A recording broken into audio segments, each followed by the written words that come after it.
All right, now we're going to turn to a story that is affecting every Michigander and American tonight. We're talking about budget showdowns in both Lansing and our nation's capital. This is a live look at the U.S. Capitol in Washington, D.C. Last night, a bill to temporarily fund the government failed to pass after only 2 Democrats joined Republicans to advance the measure. Roughly 750,000 federal workers are expected to be furloughed, and up to 4 million federal workers could go without pay, including the military. Workers deemed essential, like TSA employees forced to work without pay. As for Michigan, state lawmakers avoided a shutdown for now. Early this morning, they voted to fund government services and paychecks until October 7th. That's partly because the State House greenlighted a hefty wholesale tax hike on marijuana that would help bankroll road repairs.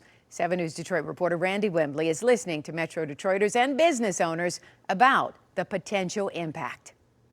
So what do we have here?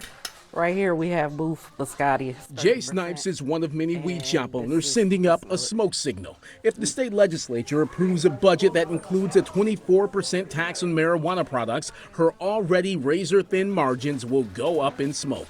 We basically be operating in the red, which would cause possible job layoffs, and for myself as well as other smaller businesses, possible shutdowns. The State House passed a budget that includes a wholesale tax on marijuana, but it still has to be approved by the Senate and Governor Whitmer. Snipes, who has created jobs with her West Coast Meds marijuana shop, says the measure would put a dent in Detroit's income tax revenue, push up prices, and drive customers to the black market. But here's the thing. This tax, according to the House Fiscal Agency, would generate roughly $420 million for road repairs.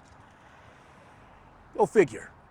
Well, I hate to put the burden on pot smokers, but I don't necessarily smoke pot, so sure. But I think it's important to have safe roads. That's going to save us money on like car repairs and things like that. I don't think that's really fair. You don't penalize just what you don't like. What is the likelihood this ends up in litigation? Very likely if they pass this illegitimate budget.